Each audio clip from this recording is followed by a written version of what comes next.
Olá, meus irmãos e irmãs, sejam bem-vindos ao canal Vinícius Siqueira. E se você ainda não é inscrito aqui no canal, se inscreva aqui no canal e não esqueça de ativar o sininho das notificações. Todos os dias são postados vídeos abençoados aqui no canal para te abençoar. Vamos a mais uma palavra do Senhor. No sul da China, os nativos foram surpreendidos por uma estiagem. Em consequência disso, a falta de alimentos não se fez esperar. Em meio àquelas circunstâncias, chegou um missionário, anunciou o evangelho e o povo começou a crer em Jesus. Certo dia, um dos recém-convertidos aproximou-se do missionário, manifestando a imperiosa necessidade de sobrevivência. Pastor, estamos morrendo de fome. Por acaso o Senhor pode nos ajudar? Diante dessa pergunta desesperada, o missionário respondeu: pelo esforço humano, não podemos fazer nada. Entretanto, o Antigo Testamento narra que Deus enviou o maná para o povo de Israel em sua passagem pelo deserto. Se nos ajoelharmos em oração, Deus nos protegerá, assim como fez com o povo de Israel. Um grande milagre vai acontecer. Todo o povo orou durante 44 noites. Quando terminaram de orar, uma grande tempestade formou-se no norte, e nuvens começaram a acumular-se, provocando uma chuva torrencial. O surpreendente é que, logo após a chuva, o povo descobriu um monte de trigo tão grande que precisou ser removido com pás. A fé nos permite ter acesso à quarta dimensão, o mundo de Deus. Muitos cristãos não experimentam o mundo de Deus porque não atraem a quarta dimensão mediante a fé. Todos os feitos de Jesus, narrado na Bíblia, são produto da atração do mundo da quarta dimensão. Se você começar a ler a Bíblia com a lente da quarta dimensão, descobrirá que, ao realizar um milagre, Jesus não dizia: eu o curei, e sim, a sua fé, sua quarta dimensão, o curou, ou a sua fé o curou, vá em paz. Em outras palavras, nossa fé é um milagre da quarta dimensão. Um outro nome da fé é a obediência. O que provocou a ira de Deus em Cádiz Barneia, limite da terra de Canaã, lugar que manava leite e mel, foi a falta de fé e a desobediência por parte de Israel. Logo depois de passar 40 dias fazendo o reconhecimento da terra de Canaã, 10 espias falaram mal da terra e criaram um ambiente de insegurança e medo. Aqueles espias não tinham Deus no coração. Reconheceram, ouviram e observaram a terra do ponto de vista humano. No final das contas, como não criam em Deus, obviamente tampouco lhe puderam obedecer. Por causa do relato desanimador, todo o povo de Israel amedrontou-se, pôs-se em prantos e pediu um novo líder a fim de voltar para o Egito. Tratava-se de uma rebeldia, uma falta de segurança e desobediência grupal. Como consequência, a ira de Deus obrigou a Israel a viver durante 40 anos no deserto. O pecado que mais desagrada a Deus é a desobediência e a falta de fé. Algo semelhante aconteceu quando Jesus pregou a palavra em Nazaré, o vilarejo onde vivera. Na sinagoga, o Senhor abordou 2 temas do Antigo Testamento. Tratava-se de nada menos que o milagre de Elias e o de Eliseu. Por meio deste relato, podemos nos dar conta das consequências de alguém que tem fé e reage diante da palavra. A viúva de Sarepta, uma mulher que demonstrou fé mediante a obediência. O primeiro milagre foi algo que aconteceu na época de Elias. Havia uma grande seca, porque não chovia havia 3 anos e 6 meses. Em consequência, muitas mulheres em Israel tinham ficado viúvas. No entanto, as viúvas não criam em Deus, tampouco lhe obedeciam. Portanto, Deus não as ajudava. Entretanto, havia uma viúva que vivia em Sarepta, um vilarejo pagão. Sarepta pertencia à terra de Sidom, que adorava Baal. Aquela viúva, porém, temia a Deus, cria nele e obedecia. Embora, para o profeta Elias, aquela viúva não passava de uma mulher pagã que adorava outro Deus, o Senhor enviou o profeta para vê-la. Ao aproximar-se, Elias viu que a viúva estava apanhando lenha e disse: "Vá agora mesmo e traga-me um pão e uma vasilha de água." A mulher retrucou: "A única coisa que tenho é um punhado de farinha e um pouco de azeite numa botija. Eu estava exatamente apanhando lenha para entrar e preparar comida para que eu e meu filho possamos comer, para depois morrermos." Elias insistiu: "Faça o que você precisa, mas traga-me primeiro um pão feito com sua farinha e seu azeite. Não se esqueça também da botija de água. Se fizer o que digo, não se acabará a farinha na vasilha, nem o azeite na botija." Em circunstância tão desalentadora, a viúva de Sarepta creu na palavra de Elias. Certamente, ela também estava com fome. Além disso, tinha um filho que chorava pedindo comida. Entretanto, não pensou em sua situação, nem na situação de seu filho. Preocupou-se primeiro em obedecer ao profeta. Não é fácil obedecer pela fé. No entanto, a viúva de Sarepta deu de comer a Elias, e o profeta comeu o pão e bebeu a água que lhe serviu a viúva. Por causa da obediência, a farinha da vasilha não diminuiu, nem o azeite da botija, e isso durante 3 anos e 6 meses, enquanto durou a seca naquela região. Foi um milagre de Deus. Onde há fé e obediência, pode-se experimentar a presença de Deus. Outro caso, meus irmãos, é o de Naamã. Naamã foi um homem que demonstrou fé mediante a obediência. O segundo milagre a que Jesus se referiu ocorreu na época de Eliseu. Nesse tempo, havia muitos leprosos em Israel. No entanto, nenhum deles cria que Deus poderia curá-lo. Contudo, o que aconteceu a Naamã, general do exército da Síria, país inimigo de Israel, foi diferente. Ele era leproso. Certo dia, Naamã ouviu uma jovem serva israelita dizer o seguinte à sua senhora: "Eu gostaria que o meu senhor fosse até o profeta em Israel. Se Eliseu orasse por ele, meu senhor seria curado da lepra." A fé vem pelo ouvir, e o ouvir pela palavra de Deus. Assim que escutou essas palavras, Naamã viajou até Samaria para encontrar-se pessoalmente com o profeta. Todavia, ele foi primeiramente ao rei de Israel, que reagiu, rasgou as vestes e disse: "Por acaso sou eu Deus capaz de conceder vida ou morte?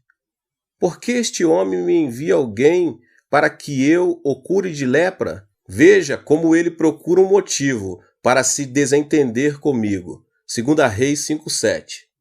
O rei teve essa reação porque imaginava que a presença do sírio tinha segundas intenções, isto é, aquela seria uma desculpa para atacar Israel.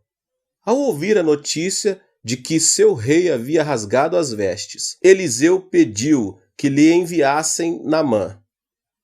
Assim, Naamã apresentou-se diante da casa de Eliseu, acompanhado de seu grande exército. Para sua surpresa, porém, o profeta nem sequer saiu para saudá-lo, e enviou um servo para lhe dizer: vá e lave-se 7 vezes no rio Jordão. Sua pele será restaurada, e você ficará purificado.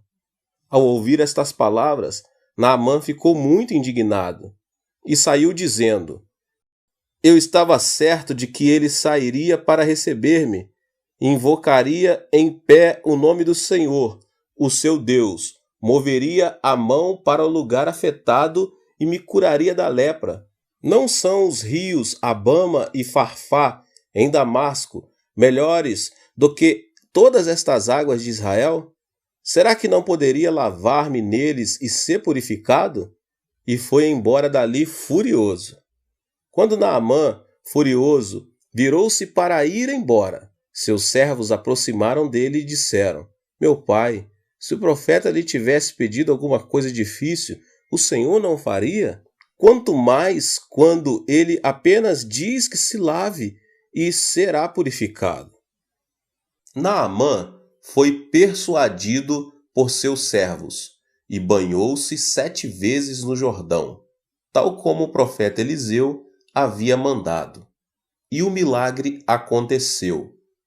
Naamã foi completamente curado de sua lepra, e sua pele ficou tão lisa como a pele de um bebê. Naquela ocasião, na sinagoga, Jesus recordou a esses 2 milagres. No entanto, esses 2 relatos não coincidem exatamente com o espírito do Antigo Testamento, visto que em ambos os casos, os protagonistas pertenciam a 2 nações pagãs. A viúva de Sarepta era uma mulher da terra de Sidom, e Naamã, o general do exército, era um homem da Síria, inimiga de Israel. Qual é o ensino que Deus quer ministrar a nós por intermédio dessas histórias? Elas significam que, sem crer e obedecer, mesmo que a pessoa faça parte de uma nação eleita por Deus, ele não a ajudará. Ao contrário, se, apesar de pertencer a uma nação pagã, a pessoa temer a Deus, crer e obedecer, então o Senhor virá em seu socorro. Eu sou o Senhor, o seu Deus, que o tirei da terra do Egito. Abra sua boca, e eu o alimentarei. Salmos 81:10. Esse texto bíblico revela o nosso problema: não escutar a voz de Deus e não obedecer ao Senhor. Deus sempre foi um Deus de promessas. Deus, Criador de todo o universo, quer satisfazer nossas necessidades pelo seu poder. Ele disse: abra a sua boca e eu o alimentarei. Atualmente, muitos que afirmam crer em Deus não ouvem sua palavra e não lhe obedecem. Por esse motivo, o Senhor não se manifesta no meio deles. Por mais que mantenhamos cerimônias religiosas magníficas, se não houver fé nem obediência, nossa relação com Deus não poderá ser mantida. Não que Deus deixe de nos salvar por ter a mão encolhida, ou deixe de atender às nossas orações por não poder ouvir. Deus não age em nosso meio por causa da desobediência e da falta de fé. Confessar: creio em Jesus Cristo, fui batizado e sou membro de tal igreja, não garante a obra de Deus em nossa vida. Deus não olha para o exterior, isto é, para o ritual e a forma, mas sim observa o interior, a fé e a obediência que conservamos em nosso coração.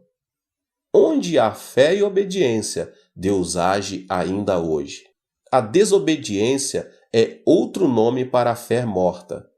Obediência é o ato de deixar que Deus tome a iniciativa. Isso implica a pessoa renunciar ao próprio julgamento, à própria decisão. Esse tipo de obediência surge unicamente quando se crê. quando se obedece àquele a quem a iniciativa é entregue. No caso de haver certa dúvida ou incerteza, essa fé deixa de ser genuína. Deus não opera em uma fé que não seja completa. Mais do que falta de fé, a desobediência é uma fé morta. O dilema surge quando se afirma crer, mas não se obedece. Isso é ter uma fé morta. Nem todos os cristãos experimentam o poder de Deus aqui na terra. Devemos analisar cuidadosamente se a nossa fé é genuína ou se simplesmente estamos enganando a nós mesmos. Diante da menor dúvida, devemos restaurar nossa fé pela obediência. Dessa forma, conseguiremos viver unidos a Deus. A falsa fé demonstrada por Marta. A partir deste ponto, vamos analisar a incredulidade e a desobediência com base na história de Marta e Maria. Como todos sabem, a história começa com a morte de Lázaro, irmão dessas duas mulheres. Fazia muito tempo que os pais deles haviam morrido, e o irmão, o arrimo da família, agora morrera também. E Jesus chegou quando já se haviam passado 4 dias desde a morte de Lázaro. Fazendo este pedido, Marta murmurou contra o Senhor: se estivesses aqui 4 dias atrás, meu irmão não teria morrido. Por que chegaste tão tarde? Já não há esperança para nós. Marta e Maria estavam sem esperança. Agiam na terceira dimensão. Na quarta dimensão, Jesus é o mesmo ontem, hoje e para sempre. Marta, entretanto, cria no Jesus de 4 dias atrás, mas não no Jesus daquele momento. Aqui vemos o grande erro da fé que Marta demonstrava ter. A fé não deve mudar por causa das circunstâncias. Entretanto, Marta não tinha esse tipo de fé. Analisemos nossa fé com base na conversa de Jesus e Marta. Senhor, disse Marta a Jesus, se estivesses aqui, meu irmão não teria morrido, mas sei que mesmo agora, Deus te dará tudo o que pedires. O seu irmão vai ressuscitar, disse Jesus. Eu sei que ele vai ressuscitar na ressurreição no último dia, respondeu Marta. Então Jesus lhe disse, eu sou a ressurreição e a vida. Aquele que crê em mim, ainda que morra, viverá. E quem vive e crê em mim, não morrerá eternamente. Você crê nisso? Não parece algo estranho o diálogo entre Jesus e Marta? Se você estudar o texto minuciosamente, perceberá que Jesus está tentando transmitir a ela um ensino importante. Jesus está usando a linguagem da fé para que opere a quarta dimensão. Marta, porém, não está sequer preparada para ouvir as palavras de fé. Em síntese, a fé professada por Marta era falsa. Jesus disse, o seu irmão vai ressuscitar. E Marta reagiu dizendo, no dia da ressurreição, claro. Além disso, Jesus disse, eu sou a ressurreição e a vida. Aquele que crê em mim, ainda que morra, viverá. E quem vive e crê em mim, não morrerá eternamente. Você crê nisso? No entanto, Marta só atinou em responder, sim, eu creio, tu és o Cristo, o Senhor. De início, parece que Marta está fazendo uma confissão de fé, mas se analisarmos o texto cuidadosamente, percebemos que Marta não está respondendo à pergunta feita por Jesus. Marta não cria em Jesus, só acreditava no que conhecia. Conhecer e crer são 2 coisas totalmente distintas. Fé não é somente crer em Jesus Cristo, o Filho de Deus, mas sujeitar-se à vontade e justiça, renunciar ao próprio julgamento e decisão. Se Deus nos fala, devemos crer nele e segui-lo, por mais que o nosso intelecto não o aceite, nem as circunstâncias nos acompanhem. A cena seguinte, descrita na Bíblia, mostra Jesus dirigindo-se à tumba em que Lázaro estava sepultado. Marta e Maria o acompanhavam e ele estava chorando. Com certeza, Jesus não chorou por estar triste pela morte de Lázaro. Ele sabia que o ressuscitaria. Naturalmente, ele chorou pelo tipo de fé demonstrada por Marta e Maria, uma fé morta. Como podemos saber que a fé professada por Marta e Maria era uma fé morta?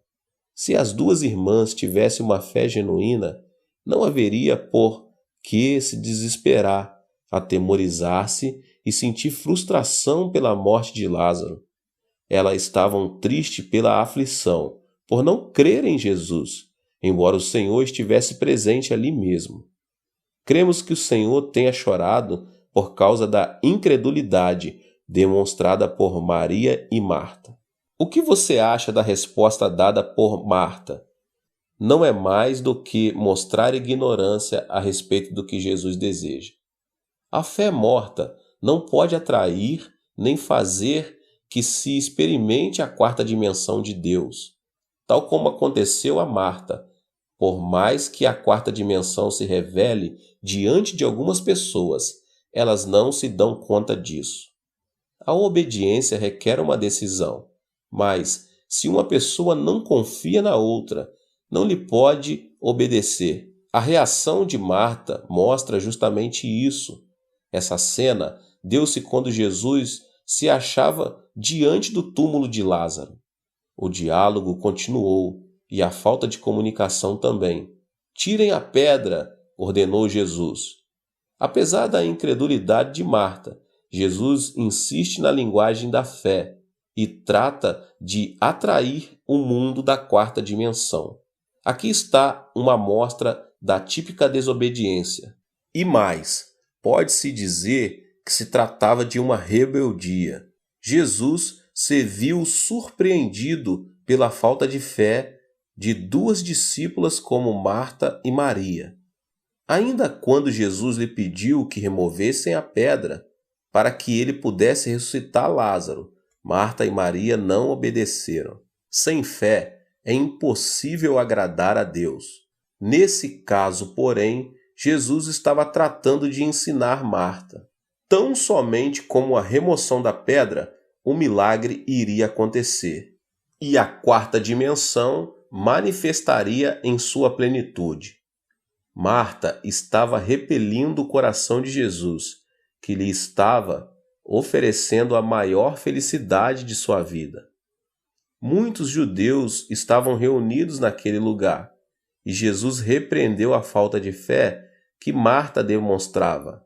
"Não lhes falei que, se você cresce, veria a glória de Deus?" Felizmente, a reação de Jesus produziu uma mudança de atitude. Eles se arrependeram de não terem crido nas palavras de Jesus e decidiram crer. Da mesma forma, se você é uma pessoa incrédula e desobediente, mas que assim que ouve a palavra de Deus, decide crer nele, Deus o aceita.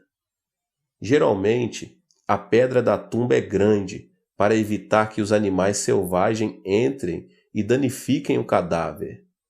Pela fé, as duas irmãs decidiram tentar remover a pedra. Agiram como evidência de uma obediência completa. A fé sem obras é morta.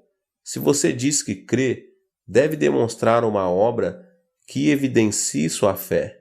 Jesus não remove a pedra, tampouco o fazem os vizinhos. Ninguém pode evidenciar a fé que outra pessoa tente demonstrar. Cada um deve agir por si mesmo, evidenciando sua fé. Jesus opera o milagre quando obedecemos, ou seja, quando removemos a pedra pela fé. Se orarmos, "Senhor, salva-nos", devemos buscar uma igreja. Se pedimos prosperidade, "Senhor, dá-nos a bênção da prosperidade", devemos dar o dízimo. Se rogarmos por saúde, "Senhor, cura-me", devemos servir e orar a Deus. Temos que cumprir nosso dever. Se apenas pedimos e nada fizermos, Deus não nos responderá. A obra evidencia a fé, e Deus responde a nossas orações por essa evidência. O Senhor quer ver nossa fé, e uma fé invisível não é fé. Em diversos textos, a Escritura dizem que o Senhor, vendo a fé, ordenava: seja feito segundo a sua fé. O Senhor pode ver a nossa fé, e uma fé genuína é visível. Ao contrário, uma fé invisível não é genuína. A terra deixa de ser terra quando fica submersa nas águas do mar. A terra é terra quando permanece acima do nível do mar. Uma fé invisível não é fé. A fé genuína é aquela que se vê. Jesus estava pedindo a Marta e a Maria que demonstrassem por essa obra essa fé invisível. Remover a pedra implica demonstrar a fé mediante a obediência. As duas irmãs conseguiram remover a pedra com todas as suas forças. Ao abrir-se a porta do túmulo, um odor horrível atingiu o lugar. Nesse instante, diante da pedra, o Senhor ordenou: Lázaro, venha para fora. Todos observavam a cena com certa ansiedade. Marta e Maria também estavam ansiosas. Todos os olhares estavam voltados para a porta do túmulo. De repente, viu-se um vulto branco, mas em pouco tempo todos se deram conta de que era Lázaro envolvido em faixas, com o rosto envolto num sudário.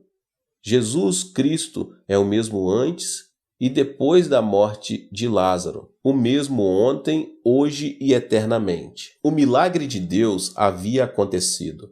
Da mesma forma, o milagre ocorre hoje para todos que crerem e obedecem a Deus. Meus irmãos, que Deus vos abençoe. Que palavra, né?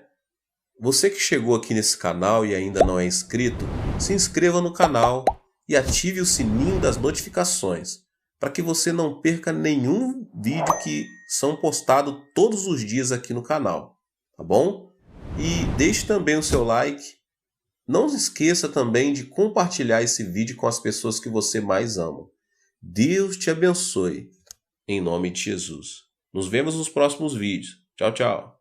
Em Romanos, no capítulo 4, nos versos 19 ao 22, diz assim: sem se enfraquecer na fé, reconheceu que o seu corpo estava sem vitalidade, pois já constava cerca de 100 anos de idade, e que também o ventre de Sara já estava sem vigor.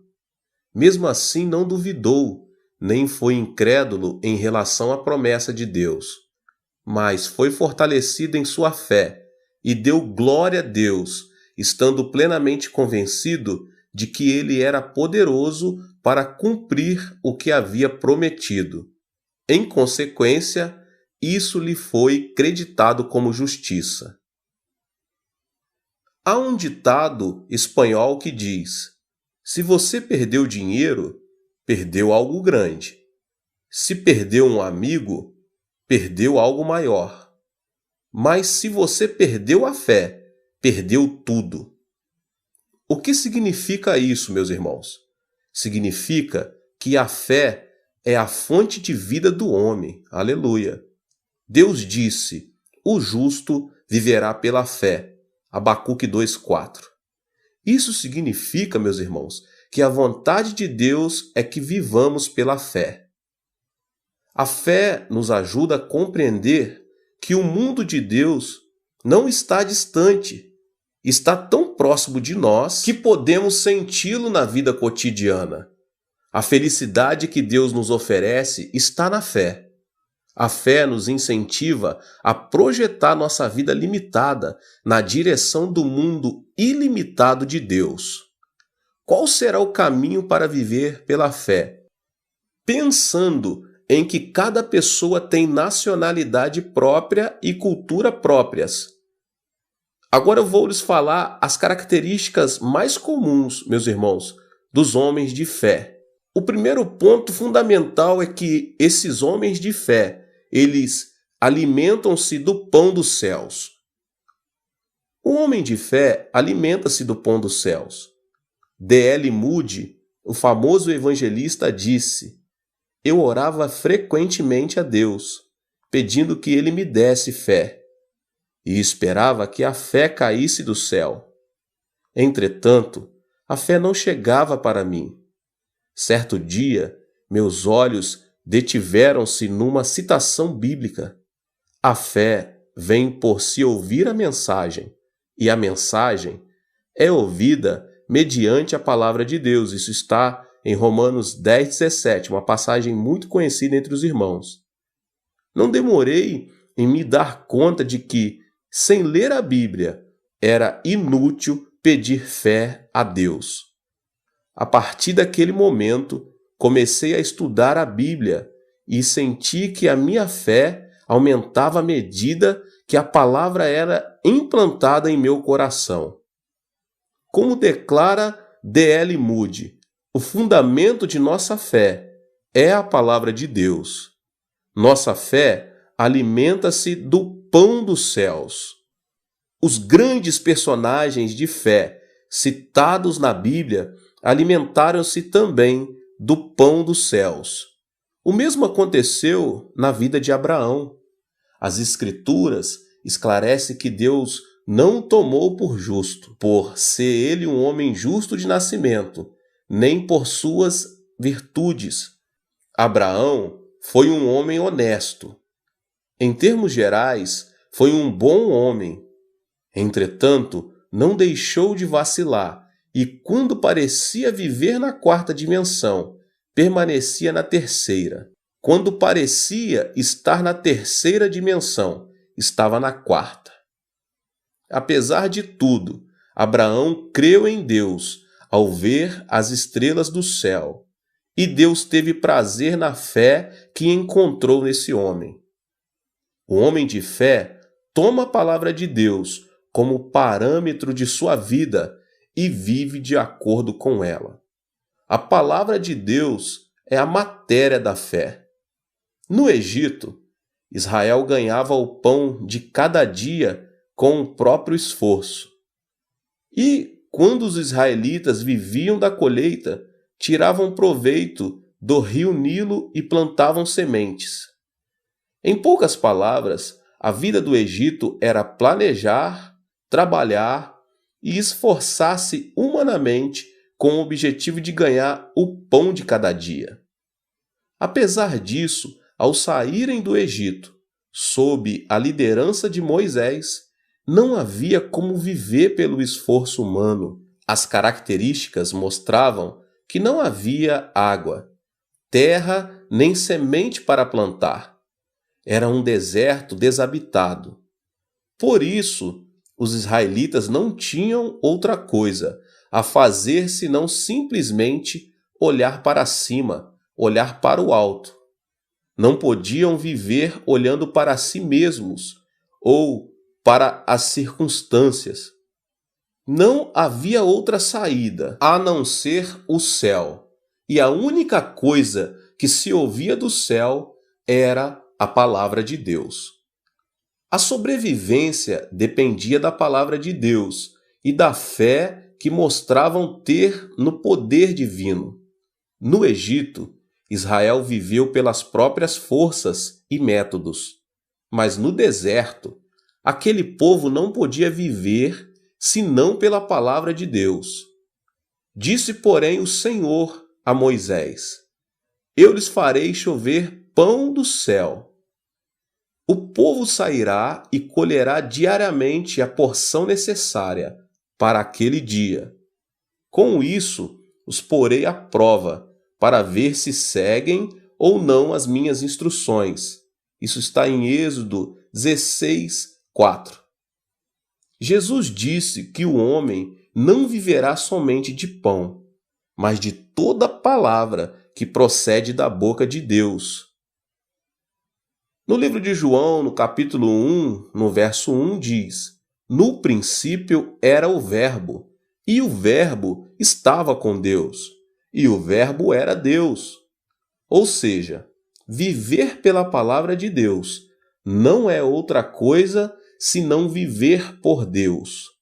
Viver pela palavra significa viver por Deus, por seu poder e graça, não pelo esforço humano. Um outro ponto que eu quero vos falar é que você precisa decidir crer. A cada momento, o homem de fé deve tomar a fé oferecida por Deus e torná-la sua. A fé é o canal que nos permite conseguir a espiritualidade da quarta dimensão e experimentar a presença e o poder de Deus em nossa vida. O importante é que, para termos acesso ao mundo da quarta dimensão, primeiramente, devemos aceitar a realidade de que não podemos aperfeiçoar e melhorar o nível de nossa fé.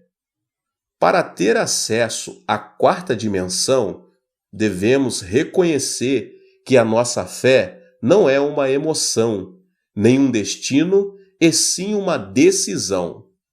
A fé é uma decisão tomada quando a pessoa defronta com a pergunta: crer ou não crer? De maneira nenhuma, a fé é uma área na qual entra em jogo a emoção. Ainda que a emoção possa ser grande, ajuda na vida cristã, devemos entender que a fé não é emoção, e sim uma questão de decisão.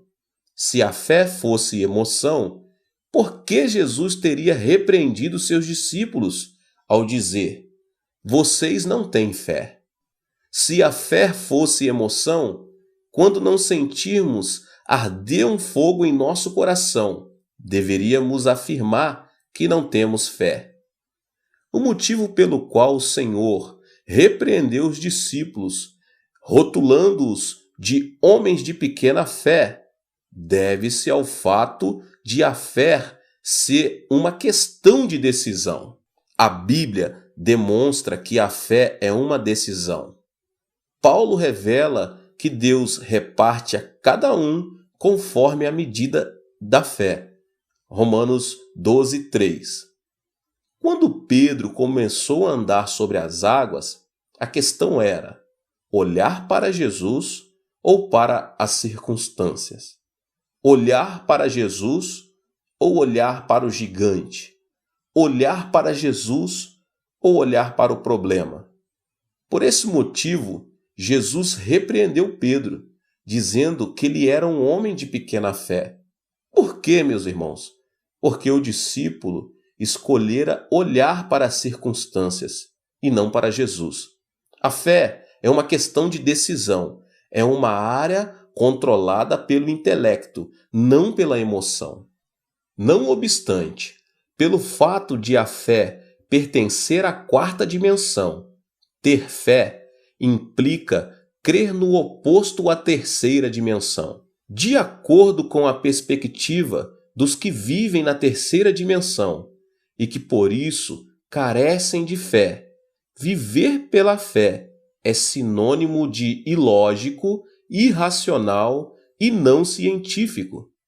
De acordo com eles, viver pela fé é crer no incompreensível. A bem da verdade, o mundo da fé não é oposto à lógica, à ciência e à filosofia. É mais que isso. A fé reconhece a razão. A diferença, porém, está em que a cosmovisão da fé aceita o sobrenatural. Portanto, a cosmovisão da fé não é antinatural, é sobrenatural. Eu quero te fazer uma pergunta nessa noite. Onde está a sua fé? Logo depois de ter acalmado a tempestade que fustigava o barco, Jesus perguntou aos seus discípulos: onde está a sua fé? Observe que Jesus não repreendeu seus discípulos, dizendo que eles não tinham fé. Simplesmente perguntou-lhes: onde está a sua fé? A que se deve isso, meus irmãos? Quando os discípulos subiram com Jesus no barco, o Senhor lhes disse: Vamos para o outro lado do lago. Se Jesus disse: acontecesse o que acontecesse, apesar da tempestade, o barco tinha que chegar à outra margem do lago. A palavra de Deus permanece para sempre, ainda que os céus e a terra passem. O problema é que os discípulos haviam se esquecido da promessa divina. O que nos diferencia como cristãos dos incrédulos é que não vivemos pelo pão material, e sim pela crença na promessa de Deus. No Egito, o povo de Israel viveu pelo pão durante 430 anos. Ao chegar, porém, ao deserto, não podiam mais viver pelo pão, porque não havia alimento, água, hospital, tampouco roupas. Eles dependiam somente do Senhor. Quando Israel cria na palavra, que era transmitida por intermédio de Moisés, caíam maná e codornizes, brotava água, enfermidades eram curadas e a roupa não se estragava. Durante 40 anos, o povo de Israel viveu não pelo pão, mas totalmente pela palavra de Deus. Da mesma forma, os cristãos de hoje devem reconhecer que vivem num mundo dentro de outro mundo. Os incrédulos vivem na terceira dimensão e estão sujeitos ao tempo, espaço e matéria. Mas nós vivemos no mundo do Espírito Santo, que supera o plano tridimensional. O Espírito Santo aproxima-se de nós por meio da palavra e, por meio dela, resolve nossos problemas.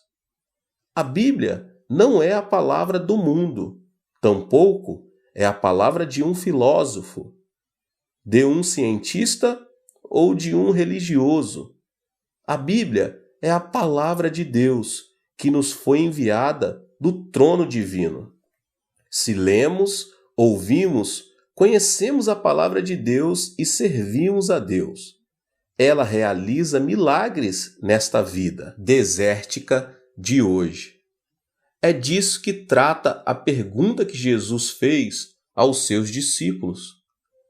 O vento ruidoso, as ondas gigantes e a água dentro do barco são coisas que podem acontecer na terceira dimensão. Entretanto, Deus deu força para subjugar a terceira dimensão por meio da palavra. Então, por que os discípulos não creram nela? Foi isso que o Senhor lhes perguntou. Instantaneamente, fez-se grande bonança no mar, tal como o salmista já revelara. Na sua aflição, clamaram ao Senhor, e ele os tirou da tribulação em que se encontravam. Reduziu a tempestade a uma brisa e serenou as ondas. Salmos 107, 28 e 29. Atualmente, o Senhor acalma a tempestade de nossa vida quando lemos a palavra. Antes de sairmos em direção ao mundo, devemos crer na palavra de Deus. A diferença entre nós e os não cristãos é o grande privilégio de termos a palavra de Deus e crermos nela. Você e eu vivemos baseados na palavra de Deus. Quando alguém se afasta do Senhor, não lhe resta mais nada senão depender do próprio sentido e juízo, sendo influenciado pelas circunstâncias. Ao se afastarem do Senhor, os discípulos prestaram atenção no vento forte. No entanto, quando alguém se aproxima do Senhor, não teme, apesar do vento e das ondas, porque Jesus é maior que todas as ondas, o vento e qualquer outra coisa do mundo. O Senhor nos amou tanto que seu corpo foi dilacerado na cruz. Ele derramou seu sangue para pagar o preço de nossos pecados. Assim, podemos crer que o Senhor nunca se apartará de nós. Certo dia, quando eu era menino e vivia no campo, o galinheiro pegou fogo e as galinhas morreram em consequência disso. Ao chegar mais perto, vi uma galinha morta, completamente queimada, mas a forma de suas asas me chamou muito a atenção. Quando levantei suas asas, notei que alguns pintinhos ainda estavam vivos. Ou seja, a galinha havia feito tudo possível para proteger seus filhotes das chamas, para que eles não perdessem a vida. Glória a Deus! Da mesma forma, Jesus carregou a cruz e derramou seu sangue para pagar o preço do pecado e nos salvar da morte eterna. Se crermos no Senhor, Ele passará a habitar em nós e jamais nos deixará. Se nos aproximarmos do Senhor por meio de Sua palavra, Ele nunca nos abandonará. A pessoa que possui fé pode realizar coisas inimagináveis a um ser humano. Quando reflito sobre minha vida, sinto que ela tem sido como o salto de bungee jumping. Esse esporte consiste em subir em uma altura considerável e, depois de se amarrar a uma corda, saltar no ar. O bungee jumping não difere em nada do salto no vazio, mas quando se está para bater no chão, a corda reage de maneira que não ocorra nenhum acidente. A fé é conceber a palavra no coração, amarrar o corpo à corda da fé e dar o salto no vazio. Dar esse salto significa saltar no abismo. Quando vemos com os nossos olhos, causa-nos medo. Quando ouvimos a corrente das águas ao fundo, sentimos medo. O vento que sentimos na pele nos assusta.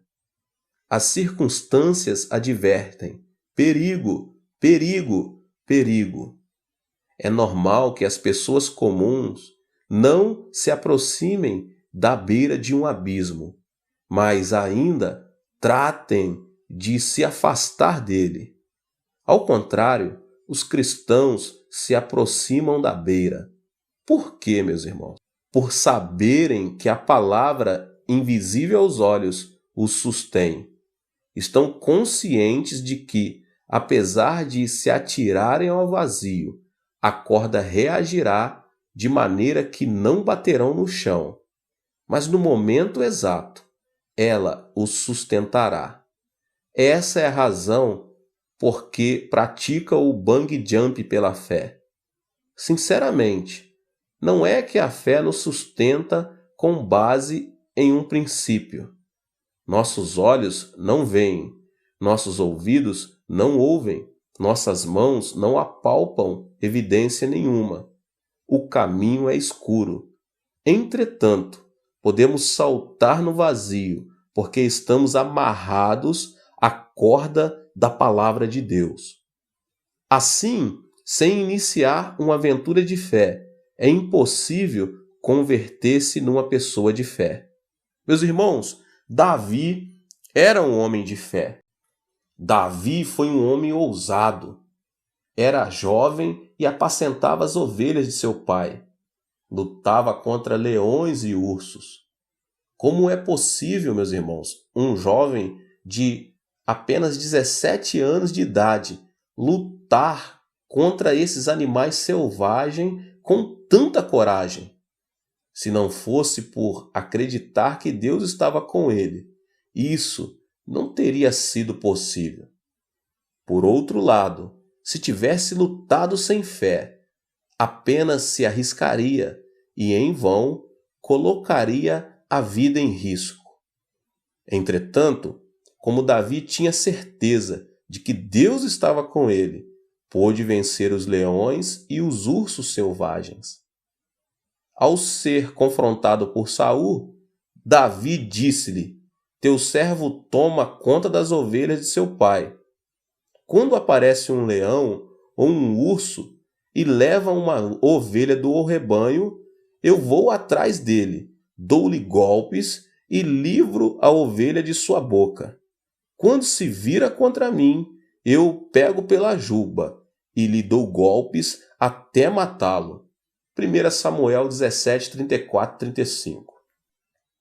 A luta contra Golias tampouco deixou de ser uma ousadia.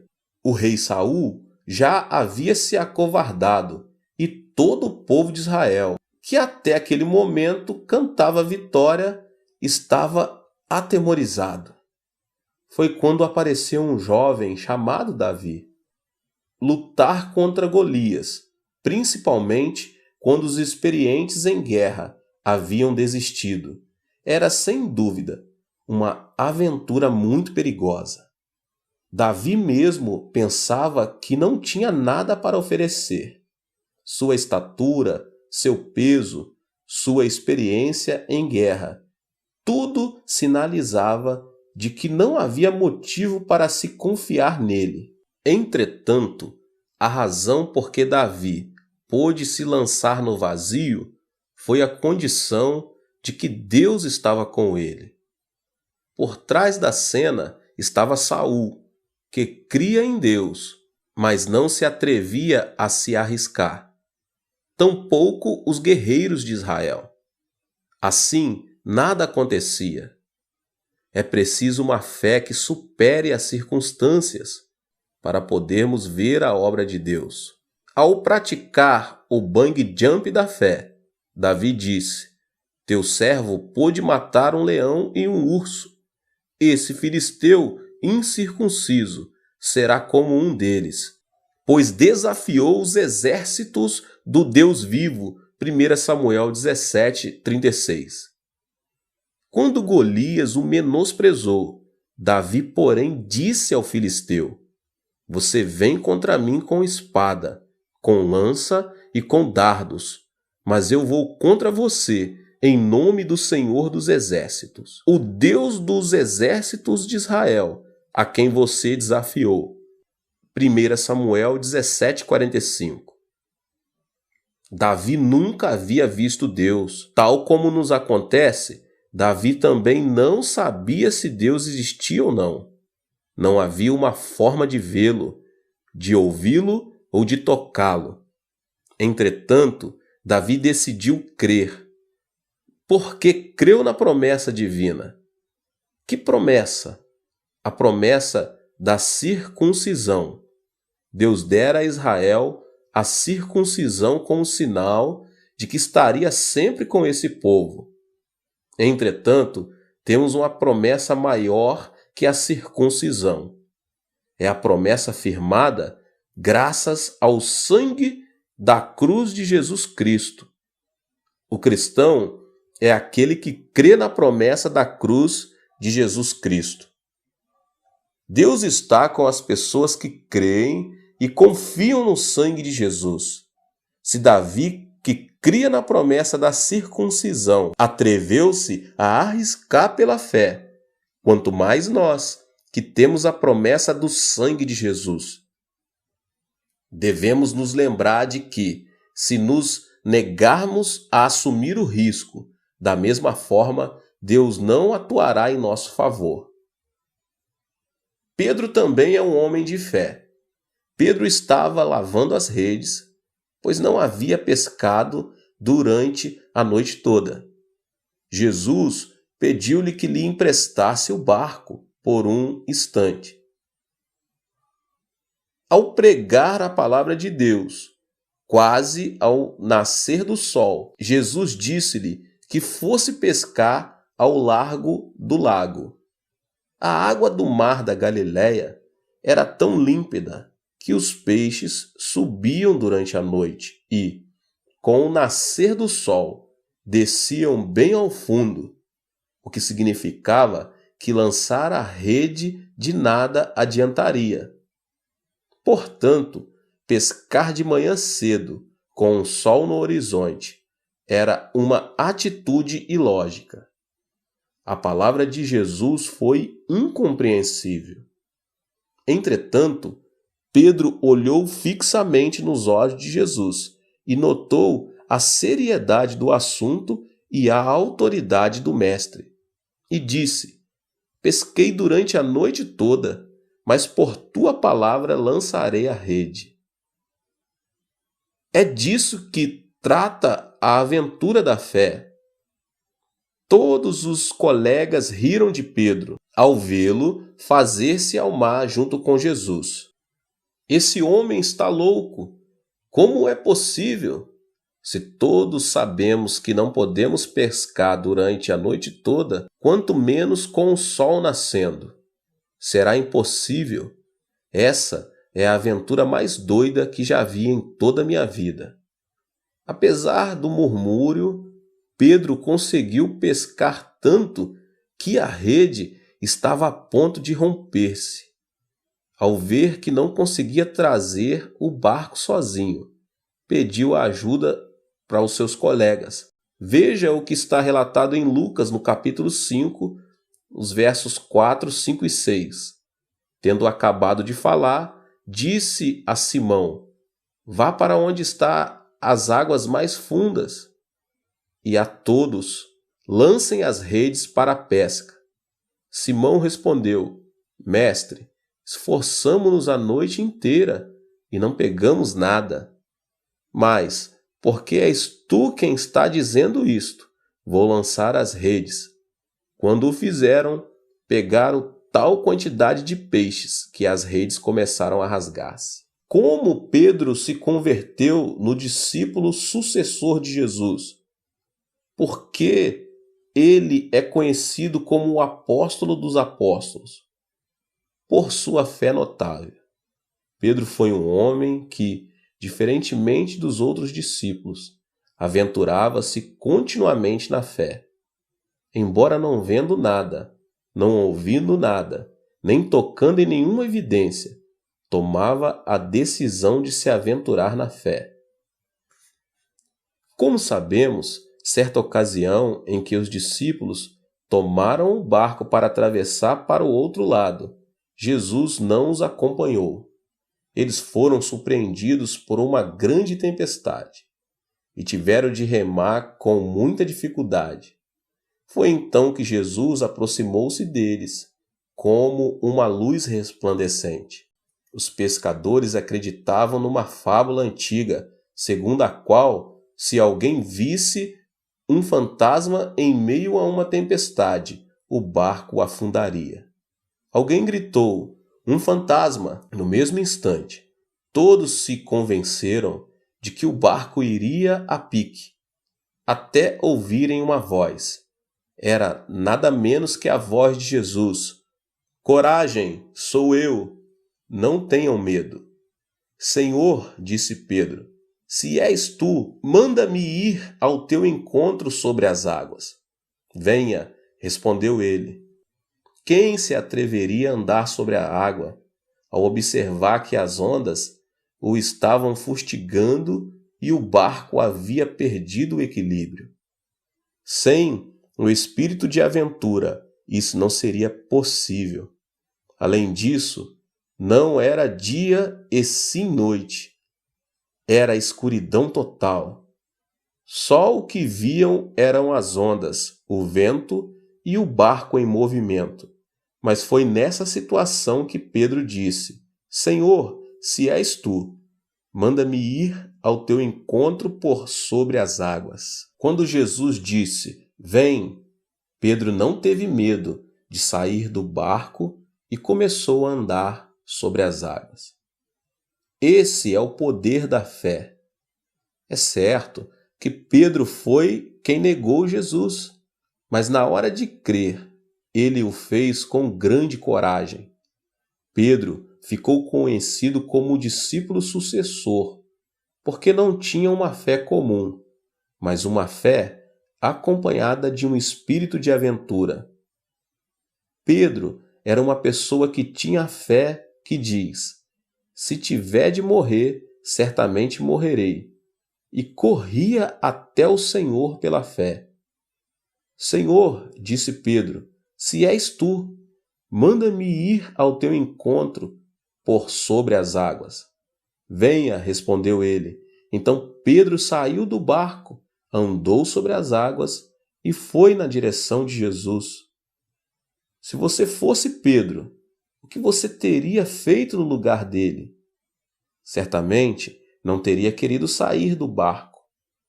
Penso que eu faria o mesmo, meus irmãos. Pedro, porém, saiu do barco. Ao lermos esse relato, o fato não nos parece um grande desafio. Entretanto, quando enfrentamos na própria pele alguma situação parecida com essa, vemos que não é tão fácil quanto pensamos. Logo depois da ressurreição de Jesus e de sua ascensão ao céu, ele enviou o Espírito Santo ao subir ao templo, às 3 horas da tarde. Pedro e João depararam com um aleijado que estava mendigando.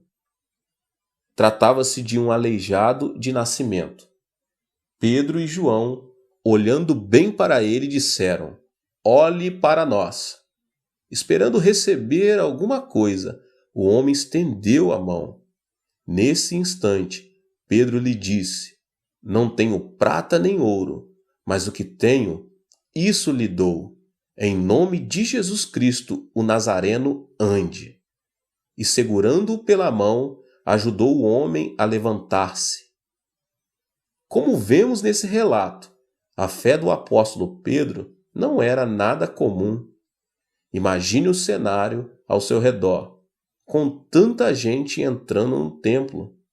Entretanto, Pedro disse em alta voz: Não tenho prata nem ouro, mas o que tenho, isso lhe dou. Em nome de Jesus Cristo Nazareno, ande. Se você quer viver em outra dimensão, deve se converter em alguém de fé. Contudo, o certo é que nem todos podem se converter numa pessoa de fé. A pessoa de fé é aquela que confia na palavra de Deus. E mais, não somente confia, como também se atreve a dar um salto de bungee jump pela fé. Você ainda sente que sua fé vacila por suas emoções ou sentimentos? Então deixe de olhar a constante mudança das circunstâncias da terceira dimensão e decida crer na palavra de Deus que nunca muda. Se você decidiu crer na palavra de Deus, é tempo de começar uma nova aventura e experimentar o poder que existe na fé. Contudo, devemos reconhecer que isso não se realiza mediante a vontade humana.